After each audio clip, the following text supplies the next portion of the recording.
Hey everybody, it's Master Gallengeist here, bringing you my review for the latest episode of the Expanse Azure Dragon. And I overall thought this was an enjoyable episode, mainly the stuff that we see with Drummer and the Rossi crew and Avasarala. The, the Marco stuff, um, yeah, that's still the kind of weak point, mainly because it's still centering around Philip. And I don't know what they want with this character. And the thing is, it sucks that we got him introduced last season, and now we're still doing this kind of thing of like, I still don't get who he is as a character. You know? It's really kind of weird. So,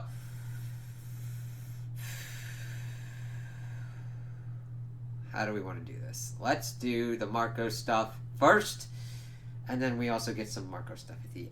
But that's kind of a smaller bit. Let's deal with this. So we see that Philip is in the kind of holding cell in Ceres because he killed his friend.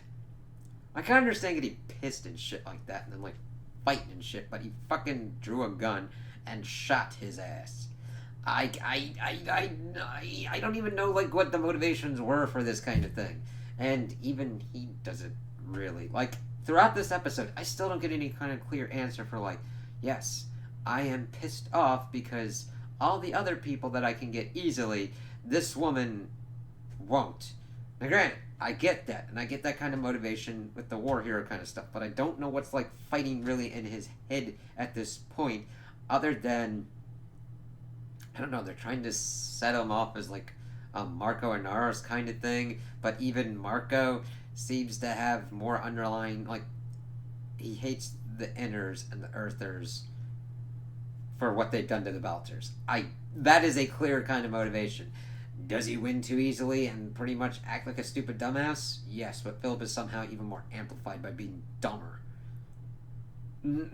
I don't even know if it's accurate to call him dumber because the plot is directing him to do shit, to have shit happen that I don't even think really works for him. But his father comes, the person in charge of Sarah's station is like, no, he can't leave. He's like, listen, it's a free Navy matter. I will deal with it. And not granted, that would have actually been funnier if Marco knows was like, it was a free Navy matter. I'll deal with it.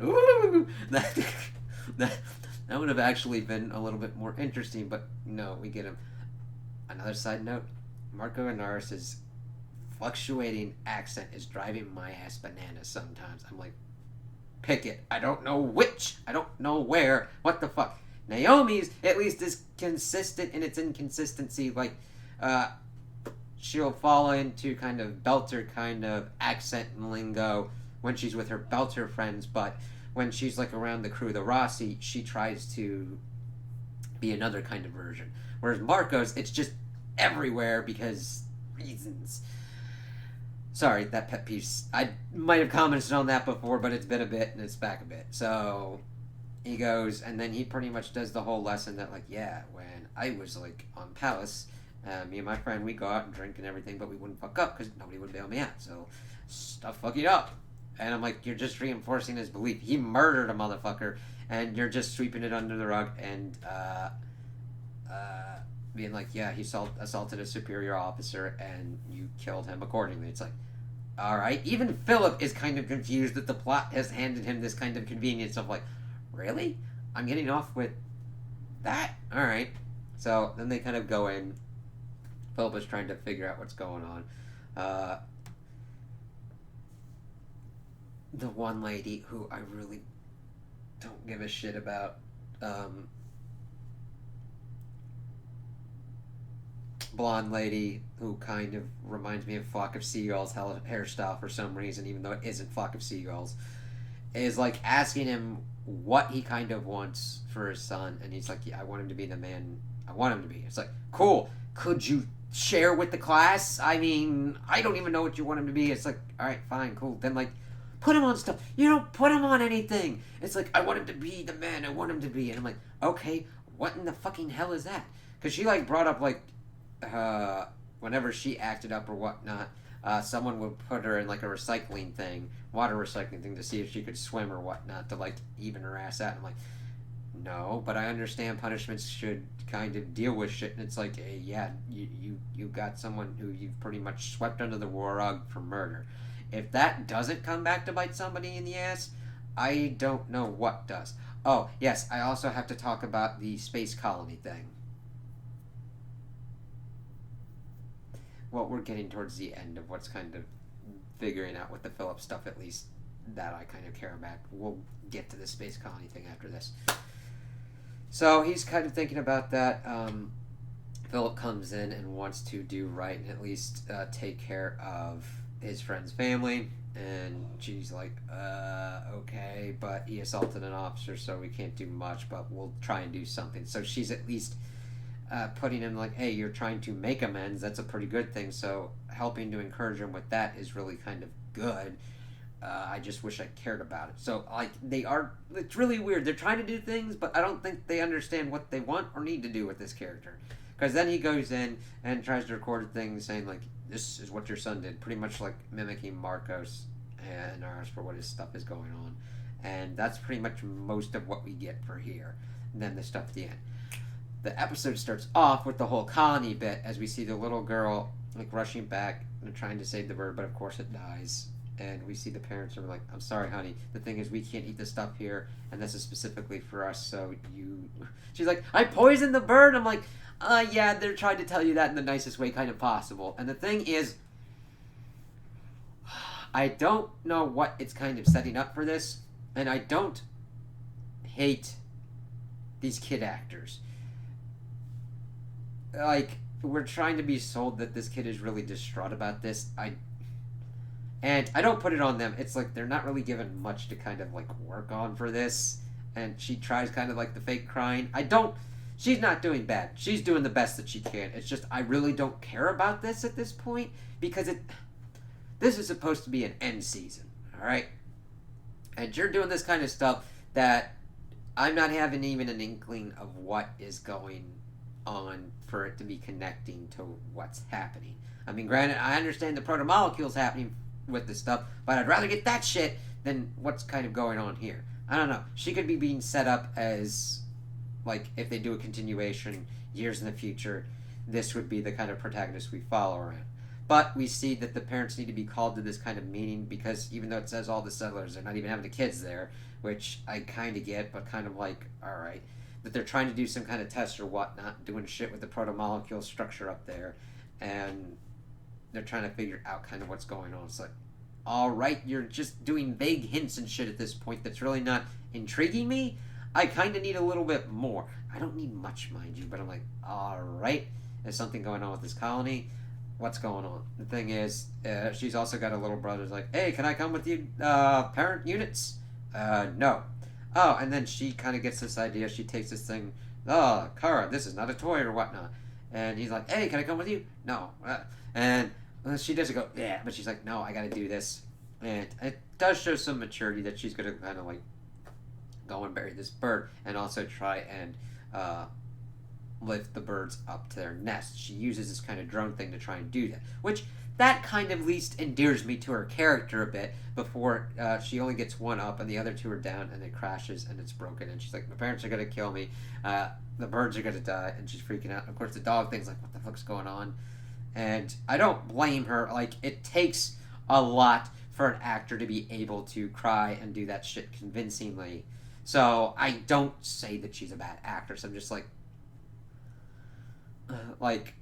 you gotta do a lot to kind of get the kid in the mindset of what's kind of going on here. So I put that more on, like, directing and all that kind of stuff.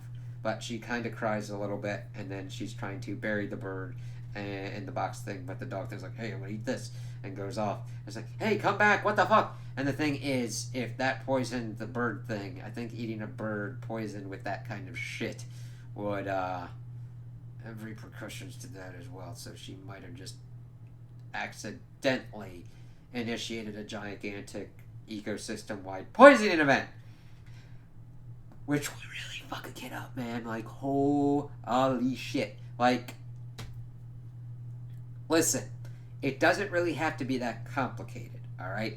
You just tell a kid, listen, our bot, like what they fucking even said in this episode, our bodies cannot handle this shit here, and vice versa. So we have to make things specifically engineered for us to be able to eat. This thing would pretty much kill or introduce genetic fucking insanity on a level hereto unheard of on this planet. So please don't, like, literally do not feed the fucking wildlife this shit. I will fucking go out in a garden that's like born, like, that's raised here and let you have food to like give the animals. Like, wow, those colonist parents are pretty fucking dumb. Like, granted, the kids should be able to try and figure that shit out on their own, but yet if you are not privy to certain information, it really is not the kid's fault that this strange ass thing of events has occurred. I know I'm putting an inordinate amount of time on this, but for some reason it's important enough to be here. So I'm gonna see what they're gonna do with it. So, alright. Let us do Avasarala shit first. We'll end on the Rossi because that stuff is usually more exhilarating. So, Avasarala is pretty much dealing with stuff that's going on. It kind of links up to the stuff that's going on with the Rossi. Journalist lady, granted, she does have a name and she's kind of at least more important, but they're kind of making her a really fucking annoying character at this point. Even though, she's annoying to Avasarala, but by extension, she's annoying the shit out of me as well. So it's like, alright, not horrendously. Not like fucking Marco and Philip. Marco and Philip annoy me and confound me, so it's more like, huh? And she's just more like, alright, I gotta deal with this. So she's pretty much trying to get up Avasarala's ass, like, tell me things. She's like, shut the fuck up.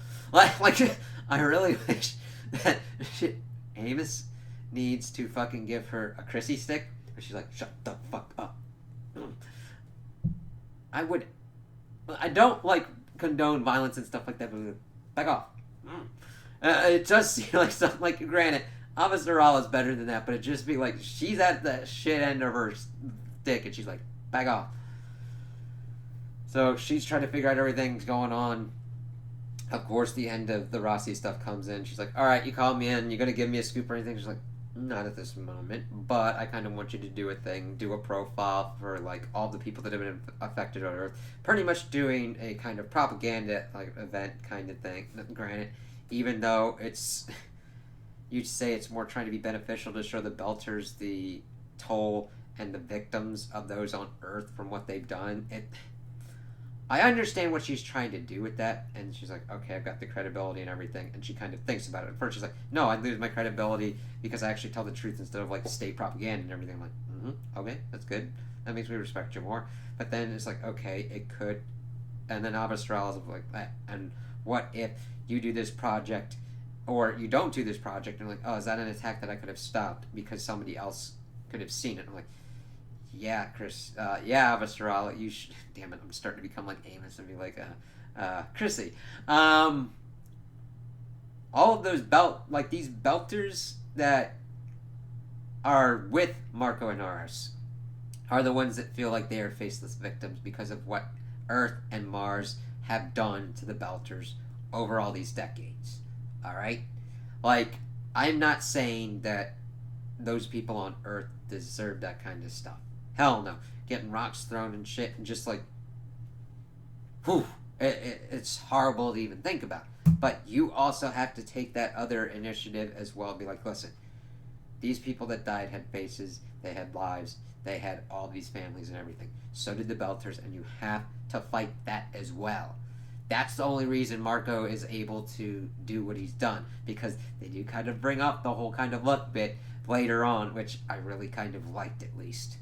So that's kind of where Avasarala's kind of leaves off. Now let's go to Drummer, because that actually dovetails greatly into the point of luck and also inter-Belter politics. Because Marco and this Free Navy are not as monolithic of thing in the Belter kind of community as they would really like, because they're splinters of the Golden Bough. It's everything like that. So we have that Drummer, Michio, and the other guy meet with this one representative dude of the Golden Bough, and she kind of wanted Michio to be like dropped off someplace, but the thing is, he's pretty much a crew run and doing some stuff with Marco and Ars, doing mainly kind of supply run shit jobs, pretty much. And he's like, yeah, he's just sexually intimidated by me. He's a really kind of weird kind of dude, but he kind of at least grabbed my attention in the bit of like, all right, he's kind of a weird dude, but he's interesting enough for me to be like, yeah, you don't annoy me, and I'm kind of interested to see what you kind of do here. And he's like, yeah, well, they didn't really have much of a use for like the salvage and the med tech, but he's doing all that kind of stuff with kind of like supply runs and everything. It's like, okay. And then she's like, let me give you the grand tour. Of course. She's like, oh, all right, this is like a good pirate ship and everything. And they start talking about Marco, and he like brings up that it was only really luck that Marco was able to kind of like get all this together. And I'm like, yes, because most of up until this point, I really liked The Expanse with how it was able to accurately kind of interweave plot and character, i.e., that it was balanced enough that you had a plot going on, but like characters' actions were kind of like driving the plot. So you had this kind of wheel thing going on where they were able to turn each other. Whereas with Marco, it felt like the plot demanded that most of his shit worked out, whereas being able to get stealth tech and to coordinate those rocks effectively, like, a lot of shit would have had to happen. And then, like, the whole Martian fleet pretty much defecting to, like, do their own kind of terraform project. That's really convenient. Like, it's not that it wouldn't work out well. It's just mainly the execution of how you, like, present it. But I did like that they at least asserted that fact and be like, yeah, Marco was fucking lucky. And we're kind of seeing that luck kind of run out. The thing is, Drummer pretty much is like, listen, give me some of that, give me those supply depot kind of things, hit him and take the big kind of prize. It's like, good deal, Drummer, good deal. I still don't have any idea why she's not trying to hook up with the Rossi and potentially Avasarala. I mean, I understand wanting to be of the Belters and be for the Belters and everything like that, but at this point, you've got insane, crazy rock man who's just throwing rocks everywhere and be like, yeah, I'm not thinking of tomorrow. I don't even have supply lines understanding. I don't know food and all that. I'm pretty much throwing rocks and shit at the last kind of like habitable planet that we have a definite lock on, because I mean, the colony we're even finding, you can't eat shit there. That proved my point. It's like, motherfucker, all them worlds, yeah, but if you can't grow food and you can't drink the water, can't breathe the air, then you're fucked as shit. Word. And I'm just sitting there and I'm like, alright, Earth and Mars might be a little bit fucked up, but if they essentially sat on their asses collectively for 100 years, you would all be dead. Especially if God knows what comes out of the proto-molecule and starts eating your ass, and it's just like, help us! Are you gonna keep throwing rocks at us? And then by that point, like, if anything actively fucking happened, it just, you bop, you're done, you're gone. And it's like, huh. And the thing is, I don't believe all the Belters would, like, deserve that, but you'd essentially be wiping out all the Belters with yourself. So I do like what they're doing with Drummer. I just need... The biggest kind of issue is that in the beginning, this show had a really good job of being able to connect multiple narratives going around at once. Here, the connections are a little bit looser, and it's kind of worrying to me, because this is when it needs to be the most tight. In an end season and one where there's 6 episodes. That means no fat, no filler, lean, mean, pacing needs to go at the pace that it needs to. If it needs to go a little slow for a certain kind of tense scene, go for it. If it needs to go fast to get to a good plot point that needs to occur, you need to do that. And I'm just worried that people are like, hey, lots of people are doing these short-ass final seasons. 6 episodes, let's do that. Go with what the story needs. If you need 6 episodes and that's all, cool. If you need more, go for more. I don't need to say that you either need 22 episodes or 6 episodes. Find what works for you. If you need 11 episodes, go for that shit. You need 2 episodes, go for that shit. That would be interesting. That'd be more of a miniseries kind of thing. But hey, if you got a show idea and you can do it in 2 episodes and the plot doesn't get completely and utterly fucked, do it. Don't constrain yourself to certain things. And that's the problem that I've got here, is that the main shit that I want, it's kind of there, but it needs more connection of what's going on. Like Drummer and kind of trying to deal with bounty hunters coming after her ass, and then kind of sticking it to Marco. Okay, cool. Dovetail that with everything else going around. Okay, so we got colonist child crying and shit. We got Marco not understanding his son and letting him get away with murder. Check. We got Drummer having a pretty cool talk with a pretty cool pirate kind of dude from the Golden Bough. Check. We got Avasarala doing her shit with her trying to do propaganda to get the Belters to understand what the fuck is going on and hopefully understand, hey, that kind of sounds like what the inners have done to us and that's not right. So Marco, get fucked. Let's get to the Rossi. So, a little bit earlier, they did get kind of resupplied by the UN dude pretty much talking about how, hey, this is kind of crazy, delivering Martian munitions here and all that on the UN thing. It's kind of cool, us kind of working together. Amos is like, what the fuck's going on here? Alright, cool. And they're like, okay, Rossi, we're also sending your specialist aboard. And Holden's like, the fuck? I didn't order no specialist. What the shit? And then goes down and we see this Bobby with, of course, her power armor and everything like that. And they're like, alright, cool, let's kind of deal with this. So she kind of comes in, lays it down, alright, we're going to go after the Azure Dragon, but we need to capture it because we want the data and everything on there. Now, I do understand why the UN needs that for a win, because you do need as much information as possible. However, what kind of shit this is, I do understand Holden and Amos being more let's just blow the fucking thing up. It's more capturing is a lot more dangerous than blowing something up. Now, I get that tactically and everything, but it could unleash a good kind of trove of data and everything that they need, and also would show that their strike team would be able to do things. Now the thing is, they had Holden had also given a heads up to Clarissa Mao, be like, hey, listen, stay in your cabin. I want to make sure everything kind of works out. Trying to protect her is that's kind of cool. This is where you really see the good shit coming in from the Expanse from previous seasons. And it's okay, character dynamics, plot going in a good way. This is what I'm here for. So she lays down that. It's alright, fine. You got a thing that'll be able to allow us to do that. Fine. We'll check this shit out. And of course, Amos is what? Are we getting paid for? He's kind of disgusted with the situation, but then he's you know what? Look, this is Clarissa Mount Peaches. She's part of the crew. What up? And the thing is, Holden kind of defends her. He's listen, Amos brought her in. I didn't argue with him or anything, so I'm just letting it all straight like that.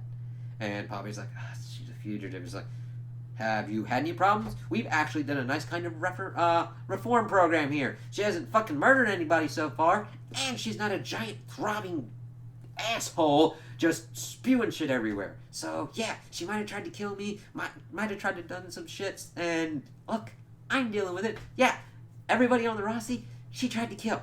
And guess what? You're cool with her. That's a kind of cool character development. So they lay out their plan, and they go to try and take on the Azure Dragon.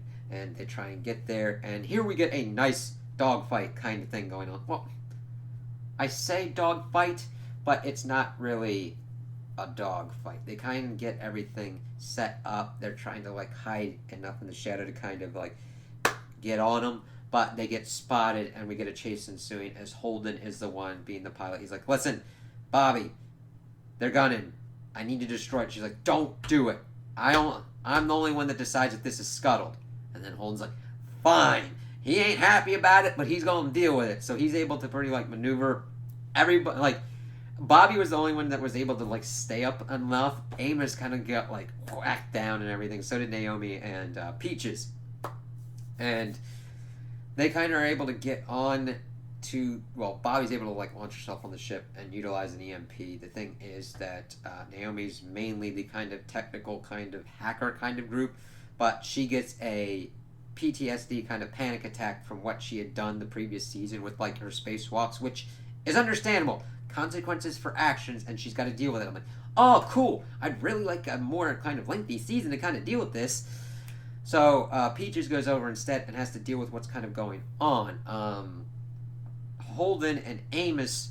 Okay, this was kind of weird because I swear to God there was another fucking person for some reason, even different than like the Marcos people on the Azure Dragon. But somehow like Holden was able to like see, this is where kind of pacing and shit gets kind of weird. I.e., I don't know when Holden got out of there, but and you would think you'd want someone pretty much staying steady on the ship. He did, however, call in to make sure that Naomi was okay, and she's kind of like, yeah.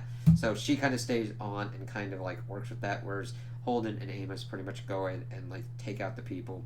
People were trying to come on and take out Bobby and Clarissa. Clarissa was able to kind of like muck around and stop the engine from coming back on at peak kind of efficiency, as Naomi kind of like helped her out. So it was kind of cool to see them tag team up and Peaches really show her usefulness. And the thing is, Holden and Amos able to kind of take down the people, go into the ship, and get that kind of win.